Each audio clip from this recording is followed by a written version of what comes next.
What is going on, guys? It is your boy TKD123 here back in a video, and today we're going to go over all of the latest and greatest in first party and third party news revolving PlayStation with this week's save slot.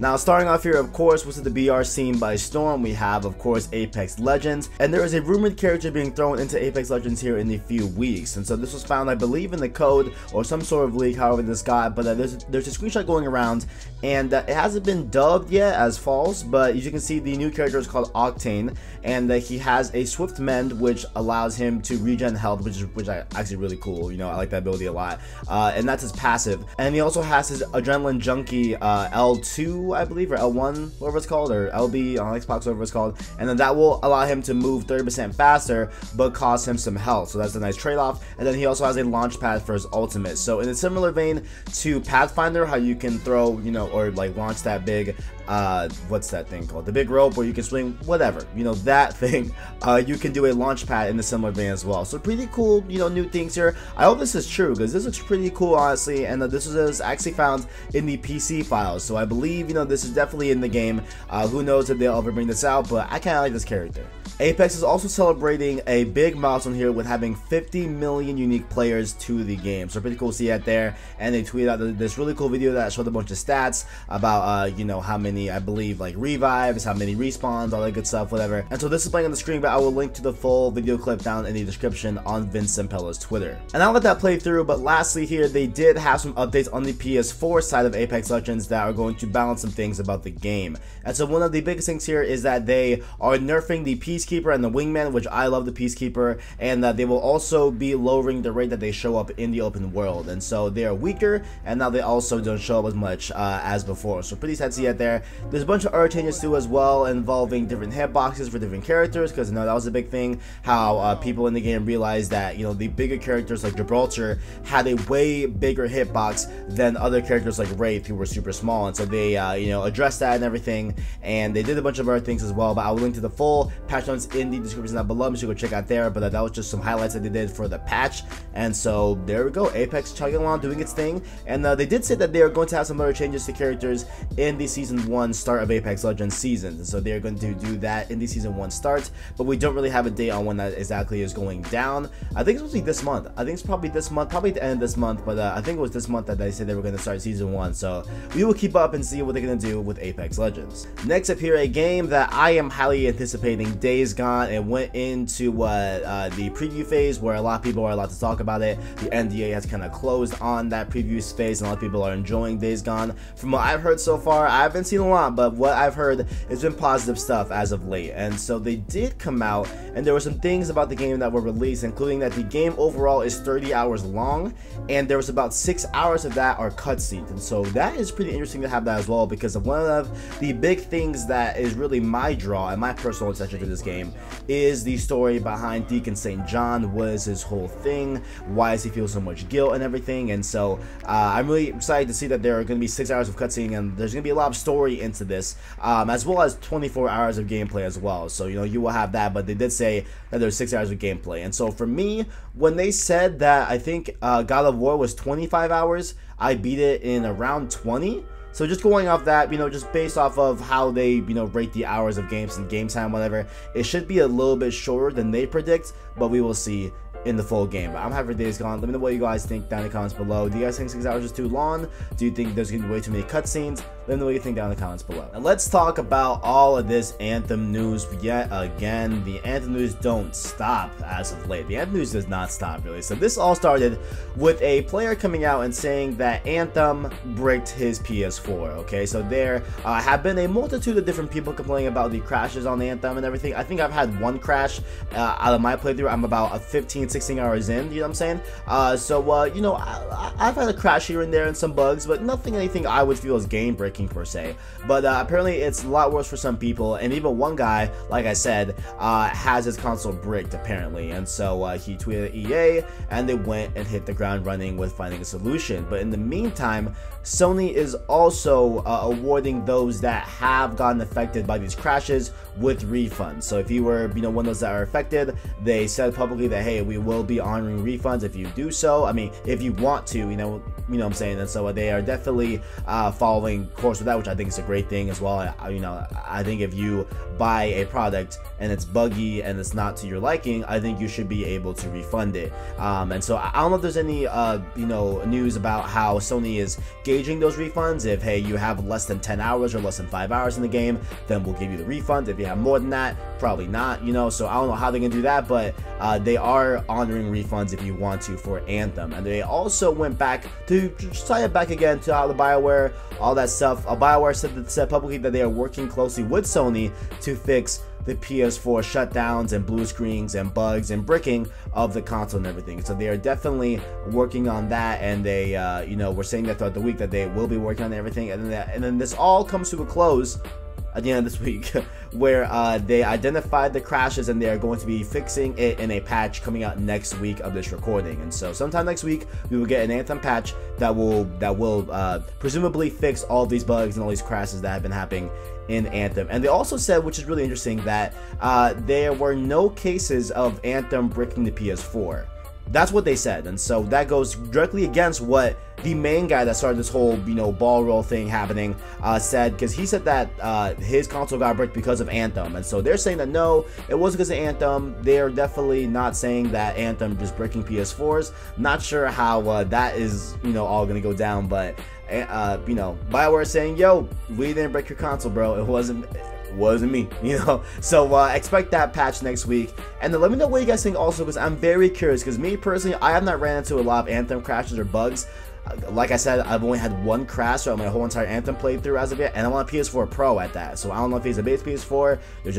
There might be a difference there. But let me know what you all have in the comments below. What do you guys, you know, running through an Anthem? Do you have a lot of bugs and crashes and blue screens and all that good stuff? No, not good stuff. All that bad stuff in your playthrough of Anthem on PS4. Let me know how you have been experiencing Anthem down below. I believe first revealed on the Kinda Funny Games Showcase. Why did I say that so weird? The Kinda Funny Games Showcase, a game called Judgment. It was a spinoff of the Yakuza franchise and everything, and it is coming officially on June 25th. However, they did announce here this week that if you are purchasing it on the PlayStation Store, you can get it 4 days early on the 21st. So pretty cool to see that there is some way to get early access. If you are a PlayStation owner, you can buy on the PS Store and be able to get Judgment early by 4 days and everything. And they also went into a little bit of details on the localization of this game for the Western market, and that's really cool. So they went into detail on the PlayStation blog, which I will link down below as well. But they said that they have 2 English scripts for the game. Okay, one of the English scripts is for someone that is an English actor and that is going to portray it in the English way, like the way the inflections work, the way the pattern of language work.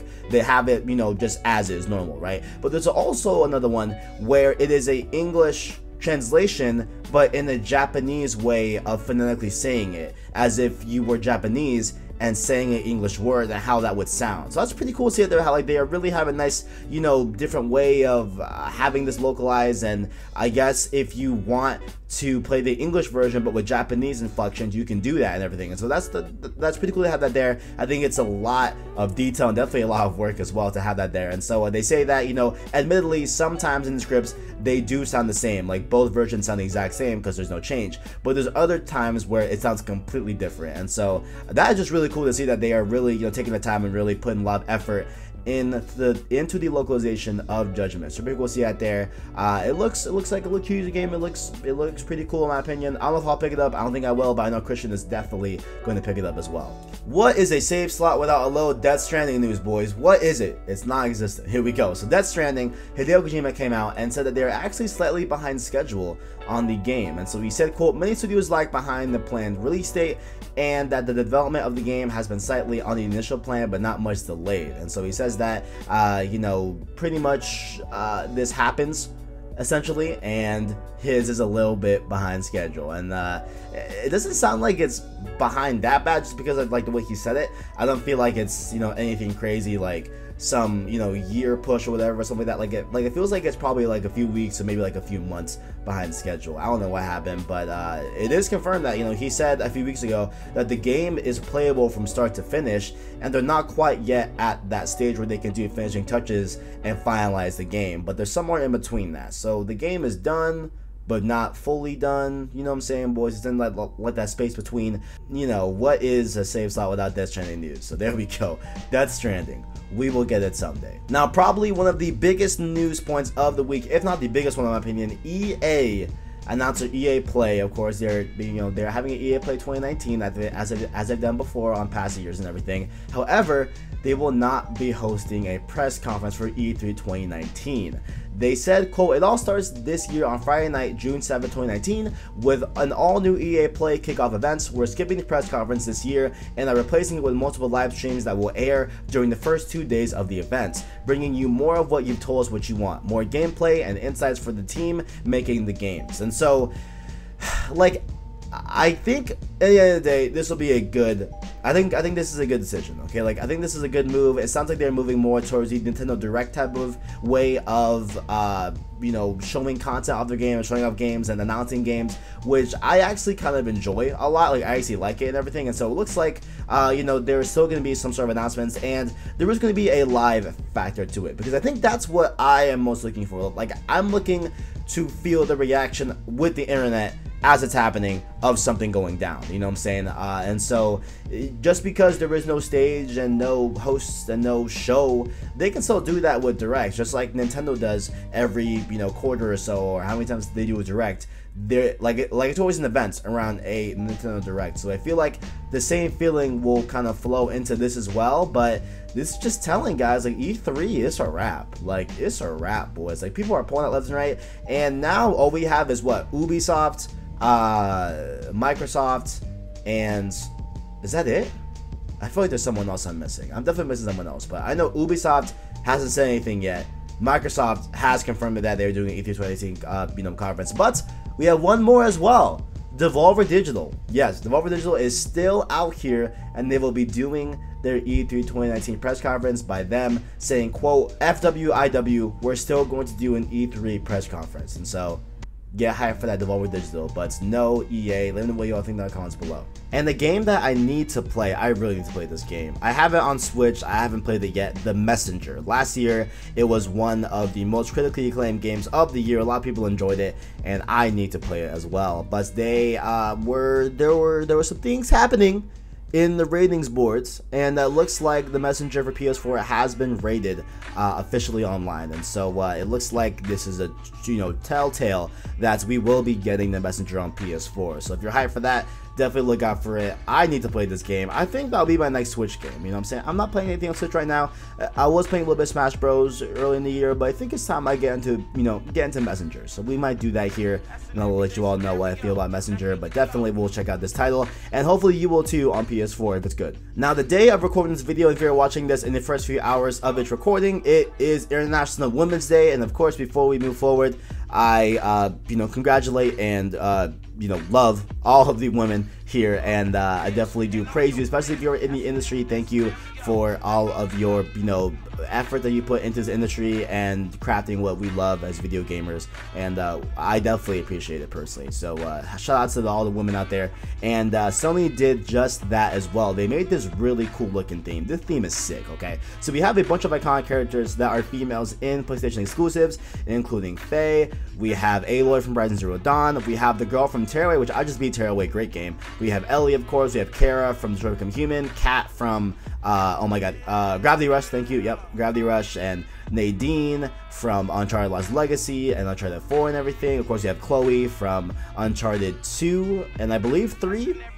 I believe 3 as well, but I know mainly Uncharted 2 and Lost Legacy as well. So we have a bunch of iconic females in the Sony PS4, well, not just PS4, but PlayStation first party lineup.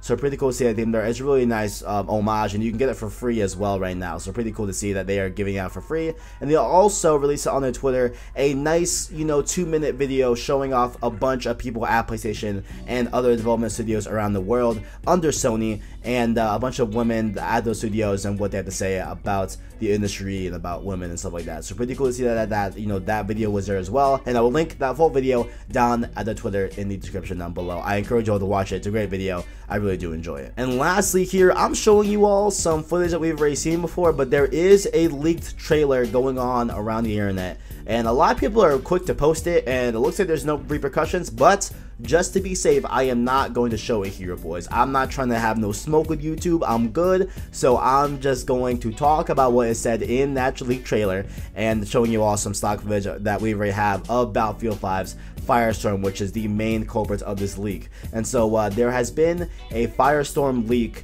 That sounds so funny, but a Firestorm leak, Battlefield 5's Battle Royale mode, and there were some leaked details in this leaked trailer that is supposedly going to be announced pretty soon, and this was found on EA's content servers, so it looks like it is definitely imminent, it's definitely coming, and it looks like you will be able to play in solo, duo, or squads in Firestorm Battlefield 5 Battle Royale mode. You have to parachute into a huge 64-player map. You can scavenge for weapons, varying rarity, backpacks, equipment, all that good stuff. The same Battle Royale moves, Battle Royale rules, excuse me, and you can also obviously when you get down, you get a sidearm to be able to help your teammates out or defend yourself, as well as the ability for other teammates to revive you. So this is pretty standard procedure. There's also going to be helicopters and tanks and other vehicles on the ground to let you cover ground more often, and it looks like it's a pretty basic, if you were to imagine a Battlefield Battle Royale mode, it's Firestorm. Like, there is no surprises here, except the big, enclosing wall that's happening is a ring of fire instead of just an invisible wall that does damage. So pretty cool to see that there, and I guess we will see when this comes out and how Apex has affected, mainly because Apex is under EA as well, and we have two competing Battle Royale modes under the same publisher. So pretty cool to see what's going to happen there. But that is all we got here for this week's Save Slot. If you all enjoyed, make sure to leave a like on the video, as well as stay subscribed to PlayStation Source to keep up with the latest and greatest in PlayStation. And make sure also check out our description down below, where you can find all the links to all the stories that we talked about down below, as well as our Twitter and our Twitch as well, and our Discord. Make sure to hop in on Discord. We're all chilling, hanging out, partying up on good stuff, so make sure to go and follow that Discord down below. Thanks for watching, and as always, greatness awaits.